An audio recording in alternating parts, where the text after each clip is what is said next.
Halo semuanya, assalamualaikum warahmatullahi wabarakatuh. Masih bersama Ono di sini dari Juru Review. Beberapa hari ini saya nyobain salah satu tablet dari Advan dan ini dia Advan Sketsa 2. Selama beberapa hari ini saya pakai tablet ini untuk beberapa kebutuhan kayak misalnya ngetik, main game, ngegambar, terus online meeting dan juga buat nonton. Dan selama beberapa hari itu, ini adalah hal-hal yang saya rasain. Seperti yang mungkin udah kalian tahu, kalau tablet ini dalam paket penjualannya udah dilengkapin sama keyboard kayak gini.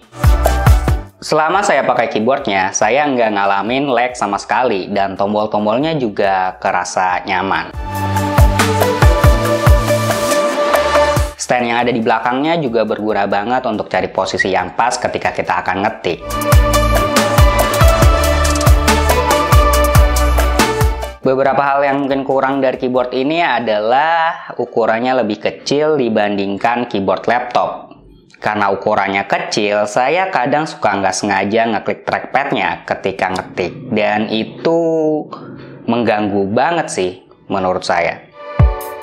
Untuk ngatasin itu, saya biasanya matiin trackpadnya dan pakai mouse tambahan. Satu hal lagi yang kurang adalah fungsi USB OTG-nya mati ketika keyboard ini dipasang ke tablet.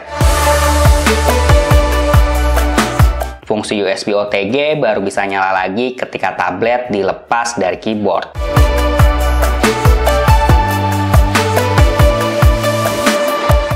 Jadi kita nggak bisa pasang apapun di port Type-C-nya ketika keyboard dipasang ke tablet. Sayang banget. Untuk gaming ternyata tablet ini tuh cukup bisa diandalkan untuk main game-game yang mainstream seperti misalnya Mobile Legends, Free Fire, atau Asphalt 8. Tapi untuk game yang grafisnya lebih kompleks seperti Genshin Impact, tablet satu ini cukup kerepotan. Bagian menariknya, keyboard di tablet ini bisa dipakai sebagai gamepad untuk game-game yang memang support dengan keyboard, kayak misalnya Asphalt 8. Kalau kalian mau nonton tes gaming lengkapnya, kalian bisa klik di pojok kanan atas. Saat saya coba aplikasi Autodesk Sketchbook di tablet ini, aplikasinya bisa berjalan dengan baik. Stylus dapat berjalan dengan lancar tanpa latency yang terasa. Tapi menurut saya warna yang dihasilkan cenderung pucat dan saya ngerasa ada sedikit gap antara layar dan stylus. Rasanya tuh kayak kita lagi nulis di atas kaca pakai pulpen, tapi bedanya ini tuh halus. Kayak gitu kira-kira rasanya. Selain itu, stylus ini sensor tekannya menurut saya nggak terlalu akurat. Jadi ketika stilusnya ditekan keras atau lembut, saya nggak menemukan perbedaan ketebalan garis yang signifikan. Satu hal lagi yang menurut saya kurang adalah ukuran stilusnya sedikit kebesaran di tangan saya dan karena dia pakai baterai, jadi kerasa lebih berat aja.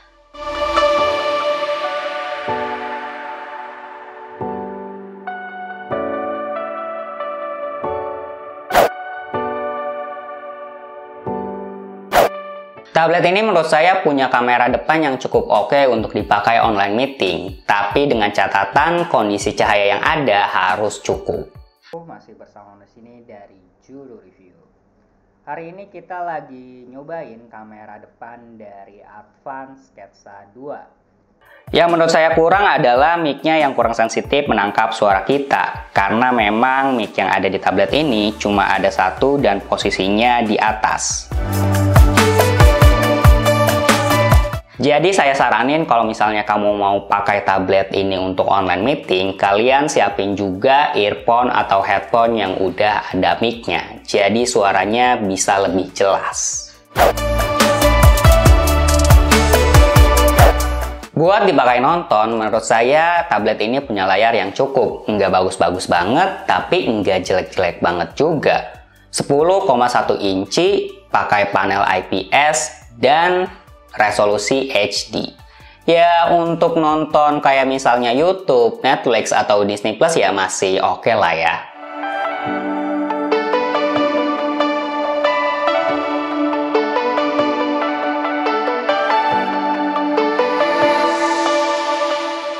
Ditambah lagi, tablet ini punya 2 speaker yang suaranya kayak gini.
Menurut kalian gimana? Ya, lumayan lah ya.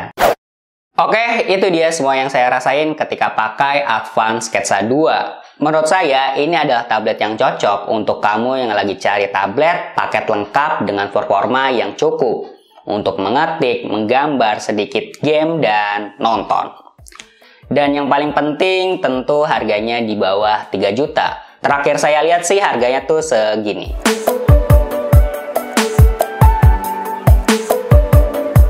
Dengan harga segitu, kalian udah dapet tablet, kartu perdana smartphone, terus keyboard, dan stylus.